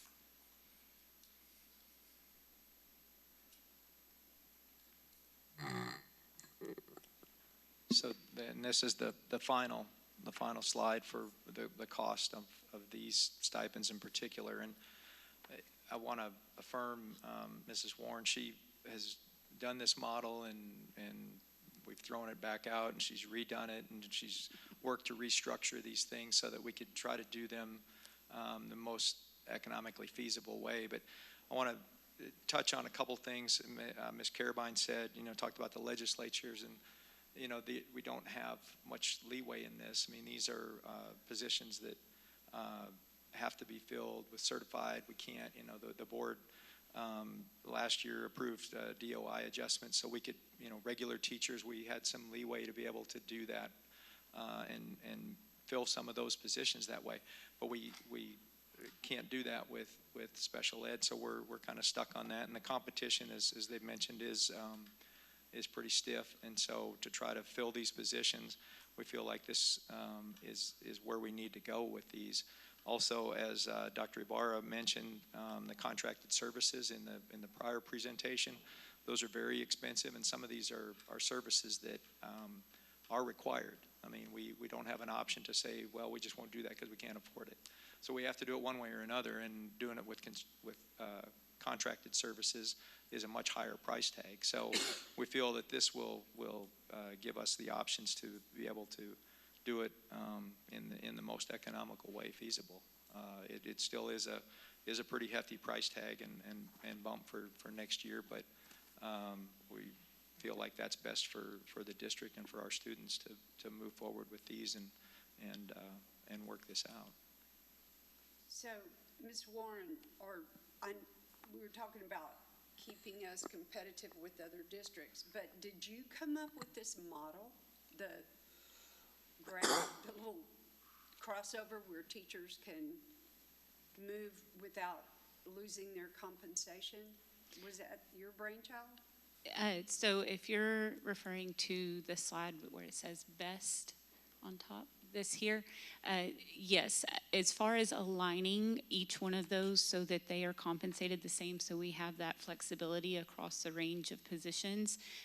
I've done that in previous districts and it served us well as far as being able to use our vacant positions or our excess teachers. That's so smart. Yeah, I didn't know if it was a group decision or something that you made up yourself or you brought it to us, but whatever. There are several experts that have been a part of this committee that looked at this, so I cannot take all the credit for that. So I will make sure everyone that's been a part of those conversations hear that. Thank you. And it's important to note that she had principals on the committee that developed it because they're ultimately the end user. So we wanted them to have buy-in. So they were it was a grassroots effort with many of our principals. So we kind of tweaked our own. So as far as pass, soar, and flex, those positions that came together as best support, Ms. Carabine is correct. That was a endeavor with several principals from elementary all the way up through high school that sat on this committee and met many, many times, going back to the drawing board, taking feedback from the large group. This is huge. It's a big deal. And then also aligning all of that compensation, not just with best support, but those programs beyond that. We're going to see some capacity building, not just in our pass, soar, and flex going into best, but our sales teachers who may cross over into one of these other positions and building their skill set and taking what they know in one area of serving a child and being able to cross over and apply that to another population of students. We're going to build some capacity in the district that before was very compartmentalized. Right, yes. I could see y'all presenting at conferences. This is really good. Thank you. I love to see us trying to get be proactive in terms of filling these positions, dangling a stipend that's higher than what we had before. I know it isn't going to hurt us because we don't have flexibility where these are concerned. The certifications are required. Because these are the teachers that their family goes, why do you do this? And they go, because I love the children. Well, yeah, they love the children, but now maybe we can make it a little better for them. Are we ready for a motion? Yes. Dr. Harlan, I move approval of the 2023-2024 new and modified employee stipends as presented. Second. It's been moved by Mr. Gonzalez, seconded by Ms. Binford. All in favor, say aye. Aye. All opposed, say no. Motion passes. Thank you. Thank you. y'all.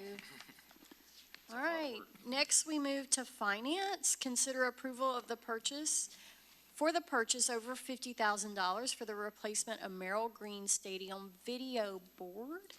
And we have Kevin Besaw back up.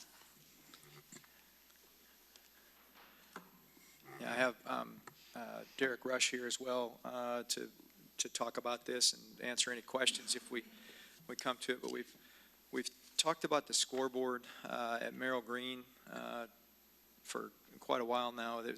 Basically, it was new in 2008. It was damaged in a hailstorm a couple of years ago, and since then we've kind of piecemealed it and kept it going. And in the meantime, we've discussed several options with various stakeholders, athletics, the city. We've involved architects, engineers, construction personnel, different companies that do scoreboards. And Derek, correct me wherever I go wrong, okay? But basically, we've looked at options as replacing it where it is, same size and all that, but with new technology.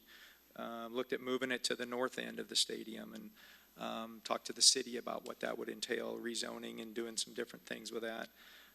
Talked about could the funding come from bond or general or sponsorships, all those kind of options and different things. And this has gone on for basically the past year, I guess it's probably, or year and a half even, that we've talked about these things. But when we take all that into account, we kept coming back to the best recommendation at this point we felt to buy some time to look at all these other options and what things might transpire, was basically to replace it with the same size where it is. It'll be new technology. Be brighter picture, do all the things that the new ones do.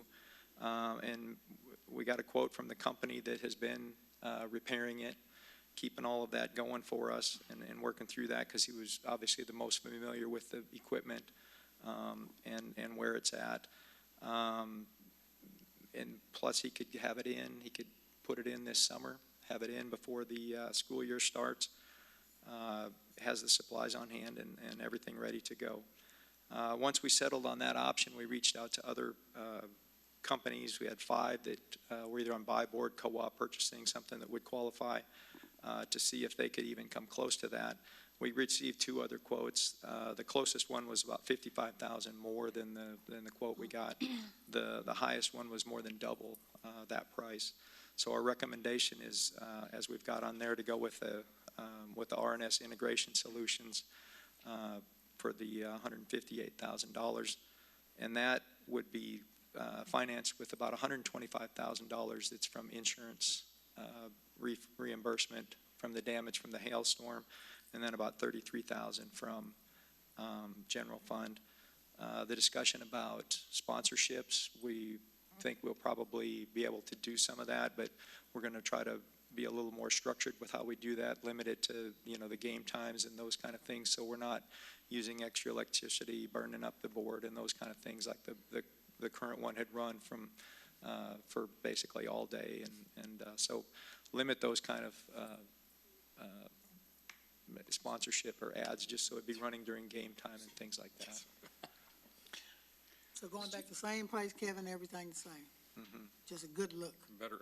Just What do we better, new equipment and new technology. And the biggest thing with it came to light when we were talking about with the board. I mean, it's all technology, and so technology in 2008. I mean, I think were iPhones even out in 2008? I mean, that's you say, well, gosh, things should last longer, but, I mean, when technology, a computer, think about your computer is, TVs were 5, this 6 thick. years, you're looking to replace it. So, this gets us, this is a 5-year, full warranty on parts and service. What are we Gets us- spending annually on repairs, Mr. Bisson? Just ballpark, just curious. I mean, it wasn't real bad, but I mean, Wasn't real good either. and I had those numbers on. I'm there, just but I mean, curious. I mean, yeah. I'm sure it'll pay But for it- itself very quickly. It had spots. And Right, that was the, And it wasn't like a real repair, it was a patch. right, there's certain spots that could not be repaired. right. I mean, it's failed. Yes, that's what I was going to say. We were running out of in fact, one of the things, the only person that really, they could repair it, but we brought this person out of Ohio because of the age of the technology and his knowledge of it. He said it was just cheaper for him to come down and do it than to try to, talk someone else up on how to do it. With this new one, there will be service locally. We'll have 2 locations in Texas that will be able to service it, so we'll solve that problem as well. So, after all those discussions, we felt like this was the best alternative to get Thank you us. for all the research get on us that. over. Are we looking at any sponsorship on the sides that stay there? On the, I think the one now, That wouldn't be lighted, or they're Right. not necessarily lighted, then that, yeah, we could do that. That would be allowable. Well, I'm certainly happy that you're, because I'm absolutely convinced that part of the reason that we were having trouble with it was on so much. And so if it's really not serving much purpose other than we promised it, because I just know that it wasn't, I don't care what anybody says, I don't remember very many people that were Looking at the, looking at it. So we're gonna, it'll probably last longer, and we'll be saving a significant amount of electricity, because those things use a lot of electricity, even under the current technology. So I'm thrilled about that, and if we do get sponsors, again, we just want to be careful about making promises about how long it's gonna be on during the day when there's nobody basically, not being used with fans and so on. So I'm gonna go ahead and move approval of the purchase for the replacement of Merrill Green Video Board to RS Integration Solutions in the amount of $158,275 as presented. second. It's been moved by Mr. Stasny, seconded by Mr. Gonzalez. All in favor say aye. Aye. All opposed say no. Motion passes. Yay. Thank We you. approved spending you. money together, that's impressive. All right, and the last item for our regular agenda is from Teaching and Learning. Discuss and consider approval Yes, sir. of the revised 2023-2024 district calendar. Good afternoon. I feel like I've spent a lot of quality time in front of you folks talking about the academic calendar. We started back in October. The original plan was to adopt in December, but we waited till January. We got as much input from you, along with community, parents, administration, and we approved the calendar. And you approved it in January, and then late February, TEA came out with an updated STAR calendar. And what they did is they moved up spring testing about 2 weeks. So it took it from the 3rd, 4th week in April, depending on how it falls, up to that 2nd week in April.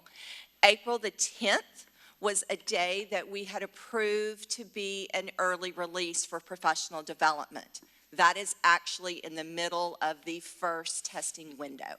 And so after it came out, we met with DLT, the district leadership team, and principals were very much in agreement that that early release on that April 10th really does need to go away. We're not starting all of the testing that week. A majority of 3 through 8 will not start until that week after, but high school EOCs will start that week of April the 8th, and that English 1 and English 2 tests take many students a very long time, and an early release day would not be an appropriate day to have them testing. So what we're requesting is to remove that April the 10th date and to take that and move it to October. Currently, October is also listed as an early release, but after the results from the teachers in regards to the survey and professional development, what we would like to do is to move October 4th from an early release to an actual full-day professional development, which would be focused on student behaviors and then taking that information to make sure that we cover the students' academic needs at the same time. So it would be removing it from April the 10th and then changing October 4th from an early release to a full day of professional development for teachers.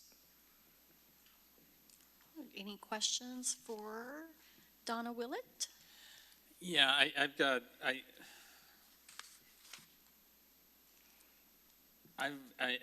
hate to sound like the other end, but the people that I hear from are saying they're not happy with the October week. Yes. I'm hearing from all those parents now. And now we're going back and going 2 weeks before you're off a week, you're going to have a full day out of school. I think if we couched it as we expect the test results to come back in by that point in time, and it's not about behavior, but about test analysis and test results, but I'm not sure if they'll be in at that point in time. But I don't see a lot of parents being really happy with that transition. I think we're going to get some pushback there. So to your question, Mr. McCall, the analysis that by the standard and by the student expectation, that's already transpiring. Late September, we'll get the actual accountability rating, but we'll already have had that data and disaggregated it to use it to inform instruction. This particular day, what we looked at as a team and with cabinet and with some district leadership team folks is that it's already scheduled to be a half day already. And some found that basically a concern as well, that they wanted to get deeper early on versus having it in the spring.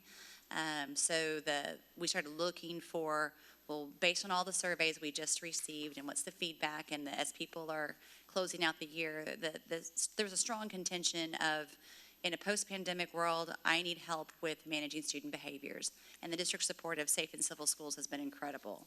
This is something that would partner with that and bring in guest speakers and provide timing for intervention and lesson design, those sorts of things. But I do hear your concern. It's certainly something we've also heard when the survey was launched. It was roughly split down the middle for parents in terms of the October week off. And then subsequently, the staff and students, of course, voted for more favorable. Not all staff. Not all staff, yeah. But it was the the majority for those other two groups. Well. So they'll go from 2 half days to 1 full day. Correct. So I think many parents will be grateful to not have to make arrangements twice. You just make arrangements once. So I think It there's an equal reduced the argument. amount of They're going to be disruption. mad at us no matter what. So I think that's kind of a wash as far as inconveniencing the parents. I think it would be easier to make arrangements one day instead of having to do it twice. Yeah. And my only concern is it's so close to that full week break. It's yeah. I, looking at it as both sides of this, that's going to be a really, really short 6 weeks as far as getting tests in, getting grades in, getting eligibility in.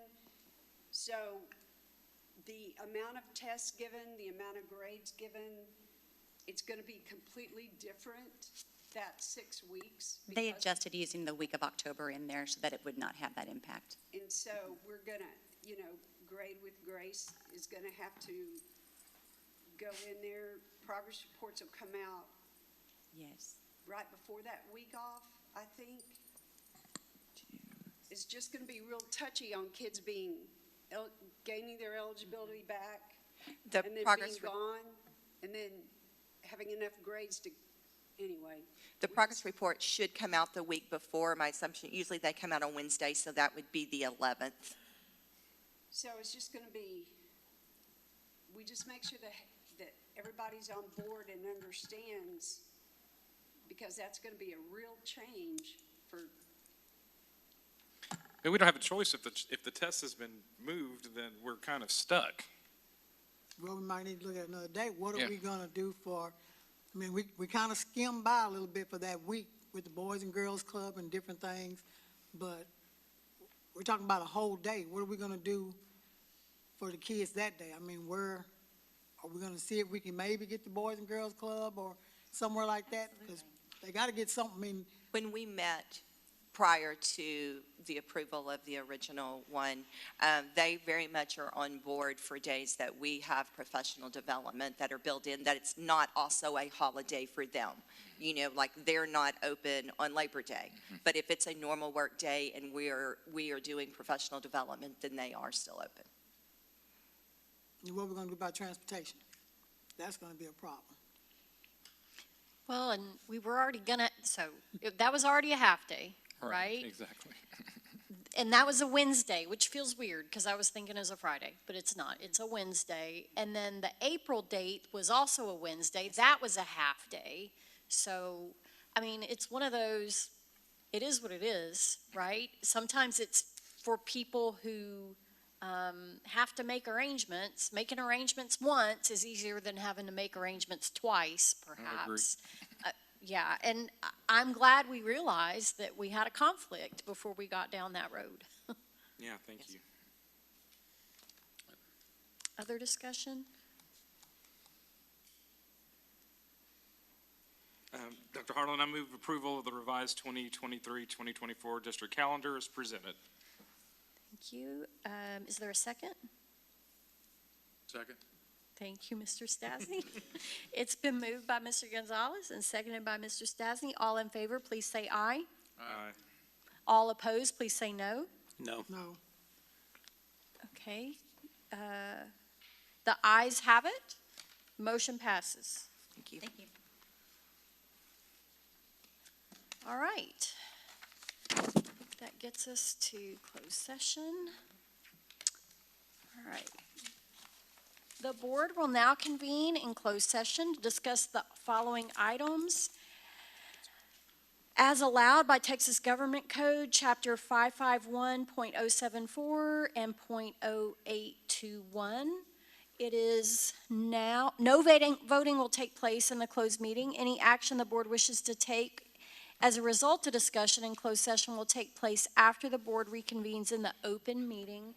It is now 1:57 p.m.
Reconvened in open session at 2:41 PM. No action was taken in closed session. We are now